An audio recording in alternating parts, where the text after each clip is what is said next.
Hey again everyone, welcome back again di Bitcoin Update. So guys, kita ngelihat harga Bitcoin pada malam hari ini itu mulai terlihat adanya koreksi ya. Jadi sebelumnya dia konsolidasi kan di kisaran 74.000, 73.600, 73.700 gitu. Tapi akhirnya dia tembus juga nih ya di level 73,5 itu break dari supportnya. Kemudian VWAP juga gagal pertahankan dan internal order blocknya juga di break, itu artinya nggak ada lagi demand yang mempertahankan di area tersebut. Tapi apakah ini karena pure price action aja? Jawabannya tidak teman-teman, karena tadi kita dapat informasi ya sekitar jam berapa ya, kayaknya sekitar jam 7-an lewat gitu ya teman-teman sekalian.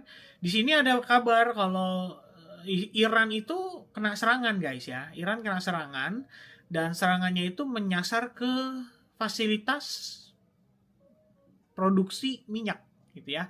Jadi di sini dibilang Iran Revolutionary Guard issues evacuation ya warnings for several energy facilities across the Gulf. Jadi lucunya adalah kita tahu, kita khawatir kalau posisinya si harga minyak itu bisa terus naik ya. Di satu sisi serangan-serangannya itu terjadi ke apa dia punya fasilitas minyak ya. Jadi kan unik ya teman-teman sekalian ya kalau kita lihat gitu. Ini statementnya tadi keluar sekitar jam 7. Ya jam 7 lewat lah gitu kan. Ini kalau kalian perhatiin ini Iran takes several phases of South Pars gas field offline ya, Pars di situ. Trump went too late power lowering risk ya. Dia masih ngomongin yang itu sih. Ini nih guys ya. Di sini nih momen-momennya. Waktu harga tiba-tiba meletus ya gara-gara tadi serangannya gitu kan. Brent crude oil itu tembus akhirnya jadi 100 dolar ya per barel, dan per hari ini tingginya itu tertingginya tadi di kisaran 108,98 dolar per barel gitu ya. Nah selain itu nggak cuma ini guys ya, yang bikin hot lagi adalah topik berikutnya yaitu inflasi gitu kan. Kalau kita lihat nih ini untuk data core CPI, core PPI dan juga PPI year over year, ini dua ini ya teman-teman ya.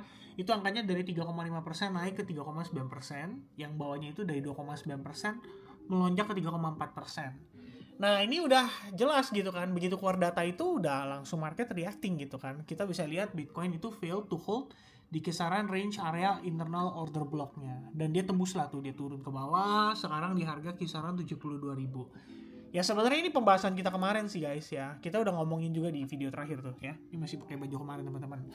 Ya penjelasannya sebenarnya simpel sederhana. Kalau harga udah create higher high, ada higher low gitu kan. Dia udah create higher high. Kalau misalkan di sini nanti dia mengalami rejection gitu kan, gara-gara kita di sini kebetulan merupakan area resistance juga, ya udah sewajarnya aja gitu dia bisa koreksi gitu kan. Koreksinya kemana? Maybe around 0,5%, 0,6% ya bisa di level-level tersebut.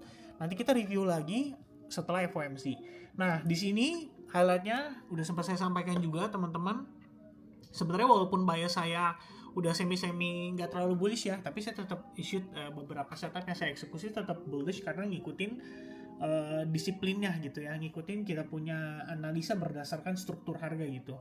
Ya walaupun di sini saya udah jelasin nih, padahal saya bilang nih, saya pikir apapun hasilnya lebih besar kemungkinan harga di bawah koreksi dulu, dan ini jam setengah 4 sore itu. Cuman saya nggak making decision berdasarkan proyeksi, nggak berdasarkan prediksi ya. Tapi di sini kita making decision semuanya berdasarkan struktur yang jelas. Jadi begitu tadi dapat konfirmasi, ya udah langsung reacting aja guys ya. Posisinya langsung reacting gitu ya. Alert gitu kan, langsung reacting.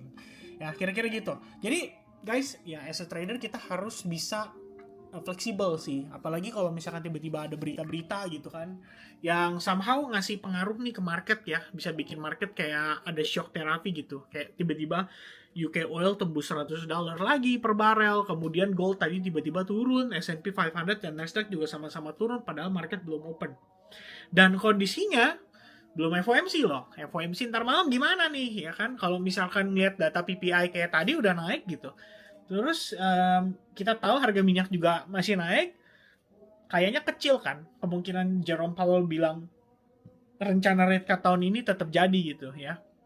Bisa jadi malah berubah. Berubahnya itu lebih kepada hawkish ya. Hawkish dalam tanda kutip di sini. Jerome Powell akan mengatakan bahwa kita harus sabar gitu ya. Jadi kita akan memainkan narasi suku bunga higher for longer. Ini sama kayak waktu era tahun 2024 sebelum akhirnya kita beneran rate cut itu pada bulan September setahu saya atau seingat saya gitu ya, September 2024. Baru kemudian kita ngeliat market nanjak ya. Kalau kalian ingat tuh ya, kalian tarik balik datanya dah ya. Nah, kira-kira gitu guys ya. Jadi dengan kondisi sekarang very likely market akan dibuat kecewa, akan dibuat bingung ya, dan obviously uncertainty gitu kan membuat market akan berpikir 1, 2, sampai 3 kali untuk kembali mengambil keputusan untuk berbelanja di risk on asset. Walaupun Bitcoin saat ini kelihatannya itu semi-semi menjadi safe haven asset. Karena dia digital, dia mudah untuk dipindahkan, ya kan. Terus juga nggak perlu, istilahnya nggak perlu lapor apa segala macem gitu kan. Kalau kita lihat airport kan kalian tinggal bawa cold wallet aja juga, orang airport juga nggak paham gitu kan ya. Kecuali nanti mungkin udah ada regulasi resmi gitu kan, kalau misalnya kita punya wallet di blockchain gitu mungkin harus disertakan gitu, harus di-declare gitu. Tapi setahu saya sampai hari ini sih nggak ada kondisi kayak begitu. Jadi maybe that's why Bitcoin somehow tetap bisa strong di kala market yang lain itu rata-rata kalau kita bicara aset tradisional somehow lagi melemah gitu kan. Nah, sekarang tinggal pertanyaannya adalah market mau dibawa kemana? Ya, paling begitu kan. Sebenarnya kalau misalnya untuk menjawab itu, saya mungkin tunjukin ini aja ya teman-teman ya. Jadi kalau kita lihat ya, balik lagi ke analisis kemarin. Ini kan kemarin kita udah bahas, saya tarik VWAP dari apa? Dari Januari ya. Januari 2026. Harga itu responsif guys memang di situ. Jadi kita ngelihat dia ada rejection dan harganya sekarang kayak berpotensi ngebentuk engulfing close candle gitu kan ya. Nah, terlepas dari apakah ini naiknya nanti jadi channel atau mungkin dia memang turun aja untuk retest ke level 69.000 gitu. Saya pikir emang sewajarnya sih. Karena apa? Kita lihat ini udah 9 hari guys naik bullish gitu. 1 2 3 4 5 6 7 8 ya 8 lah, 8 hari teman-teman ya. Ini naik so strong gitu kan. Jadi kalau nggak ada pullback, nggak ada retracement, justru malah bingung gitu. Dan kalau misalkan dia memang ada retracement atau ada pullback, ya udah ya, memang ini udah waktunya istilahnya untuk dia istirahat dulu gitu ya. Ibaratnya tarik nafas, kalau emang dia mau jump higher ya harus istirahat dulu gitu kan. Dan apa kira-kira yang menjadi triggernya? Well, I think we already have ya some of the trigger. Salah satunya adalah serangan tadi. Yang kedua adalah inflasi, PPI-nya naik dari sisi produsen ya, belum sampai konsumen nih. Dan yang ketiga adalah dari faktor ya kemungkinan nanti respons ya daripada FOMC gitu kan. Kita mau tahu nih kira-kira Jerome Powell nanti di FOMC press conference dia bakal ngomong apa gitu. Menurut dia tanggapan soal perang ini kayak gimana? Akankah berkepanjangan? Akankah mempengaruhi harga barang sehingga inflasi jadi melonjak naik lagi dan tidak jauh dari target dia di 2% gitu. Itu yang kalau misalkan seandainya dia menjawab atau dia menjelaskan bahwa saat ini dia harus lebih berhati-hati, dia tidak bisa making decision, tidak ada rate cut dalam waktu dekat, itu akan dianggap hawkish ya. Jadi kita nggak ngomongin dia naikin suku bunga. Hawkish itu bukan berarti dia harus naikin suku bunga. Hawkish itu cukup dengan dia batalkan planning dia untuk memangkas suku bunga lebih jauh dalam tempo yang lebih dekat. Jadi misalnya kita bicara kayak pertemuan di bulan, let's say di bulan 5 atau di bulan 6 gitu kan. Nggak jadi, sabar dulu. Nanti dulu ya, kita lihat dulu lah efeknya kayak gimana gitu. Nah dengan Powell kayak gitu aja, market akan merespons bahwa, wah gawat ya, liquidity tambah seret gitu. Itu aja sebenarnya yang udah jadi concern untuk posisi market saat ini.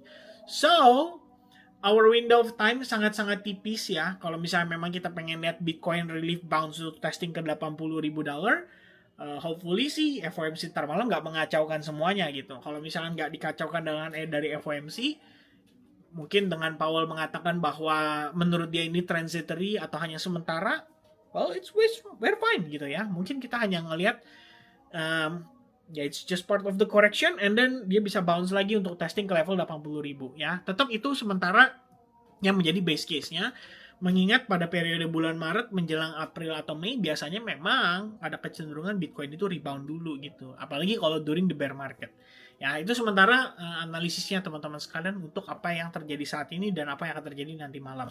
Karena ini casual update, nanti beberapa teman-teman yang udah sempat nge-review ya, beberapa yang udah sempat ngasih komen ya di previous video update tentang altcoins yang sekiranya menarik untuk kita review, untuk kita bahas. Well, I'm gonna talk about it in the next video update. Okay? Sementara itu dulu. Thank you very much guys for watching. God bless to everyone and see you guys again in the next update guys. Cheers. Bye-bye.